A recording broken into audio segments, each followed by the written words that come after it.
that constitutes one of the most, brutal, thoroughgoing, brutal aspects, right, of sort of black female maternal experience, right?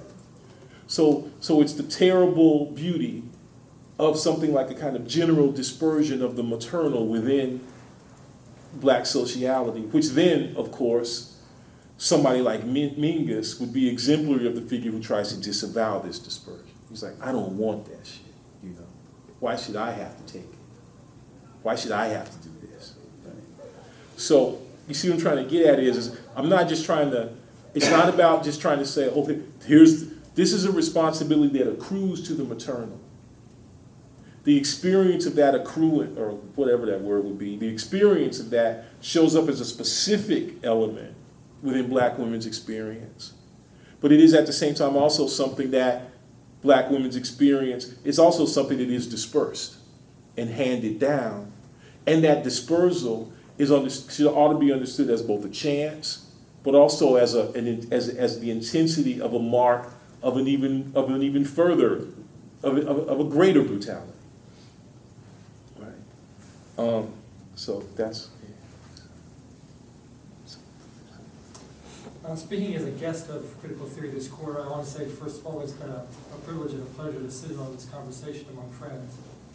I hope in that light that my questions aren't too tangential to your concerns. I appreciated two things in particular about your talk. One is the diagnosis of the necessary end of this world, combined with exploration of lines leading to the next world or to some other world. My questions bear on those two. So the first question about the diagnosis, I wonder if you see an interest in comparing Afro-pessimism with Euro-pessimism as expressed in, let's say, Tikkun. And the second question has to do with exploration of lines leading elsewhere. I wonder what you see the place of the undercommons in those explorations might be. Well, so I'll try and answer the second part first, because that's a little easier for me. The undercommons sort of phrase that I've been thinking through in conjunction with a friend, Stefano Harney. We write stuff together. And there's a sort of proliferation of synonyms, because you're sort of looking for it everywhere, and the whole, as it shows up in Frank's work and also in Mackey's work, that's that alternative zone, which the whole becomes it leads to a whole other level of rigor in terms of attempting to analyze what it is that we have been gesturing towards with regard to this, with the phrase, with the notion, with the word undercommons, or the term. So just on the most sort of simple level, I would say that the whole is something that we're thinking about in relation to this notion of the undercommons, that they're bound up with one another. It's a variation, so to speak, on that term. And actually, we just finished sort of putting together a collection of these essays, and the last essay in the little collection is called Fantasy in the Whole, of which this is just like this much sort of longer, lengthier sort of elaboration of. And there's just a little bit of a section in there sort of talking about this notion of fantasy in the whole, but it's under the rubric of another term which Steve has been especially trying to work through, this notion of what he calls, what it means to be the shipped. He talks about it in terms of this notion of logisticality. And so he's coming at it by way of a critique of logistics in business, in sort of, business literature,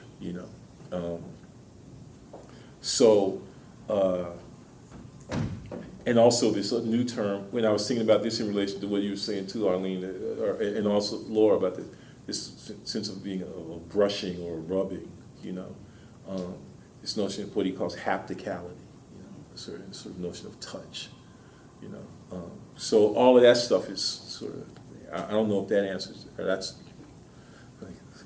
the first part, now so I'm just kind of ignorant because I really don't know anything at all about Europessimism, or at least I mean I think I could probably imagine what it what it is, but I have no access in my mind to any particular text, and it's even more particularly to text in Tikkun, right?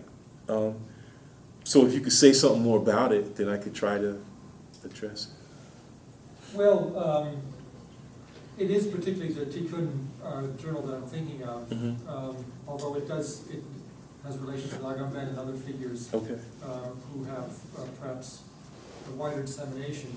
But their stance is that this world, this is what they call this civilization, metropolis, is completely, thoroughly corrupt and bankrupt, and there's no possible redress to be had through its mechanisms, through its ontological reach, if you will. And so there has to be not just a thoroughgoing rejection of that civilization, in perhaps going as far as sabotage of that civilization. That's why the Tarnak 9 was involved with this and so forth. But also exploration of alternative modes of life, modes of sociality, to both contest and replace that metropolis they consider thoroughly corrupt. So I call it Europessimism just because it sort of chimes nicely with Afropessimism. I don't know if that's the name they give it. I don't think I've seen it under their pen, but nonetheless, that's the phenomenon that I thought might bear comparison with the conversation. Okay, now I apologize because so I was mixing up two tikkuns. Oh, but I know what you're talking about. Yeah. Yes, I'm sorry. TIQQ. I thought, yeah, okay, but you're talking about TIKK. Yeah. Okay. I know some. I know a little. Yeah, no, okay, sure. Yeah.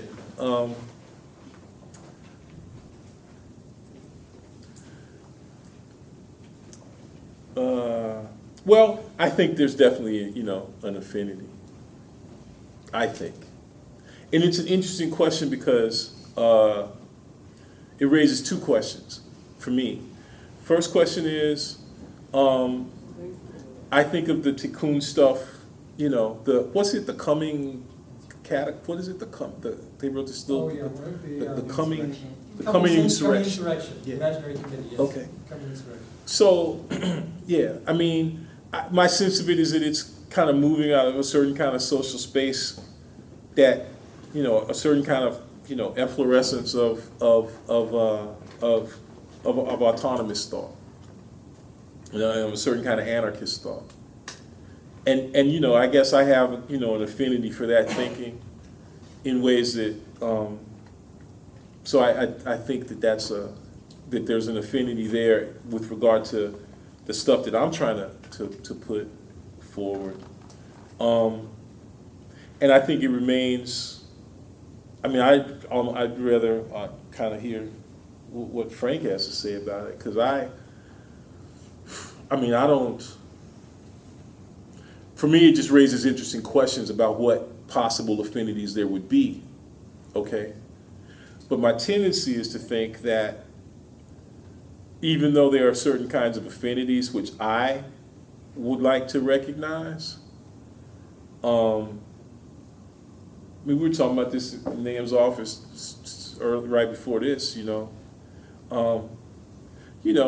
be a certain kind of, see, the thing is like it's kind of basically just like in Frank's words, you have to be, what I think it is that he means under the rubric of paying, what Gordon means by paying the cost, what Frank means by doing it, dance with death. I mean, it's unclear to me that,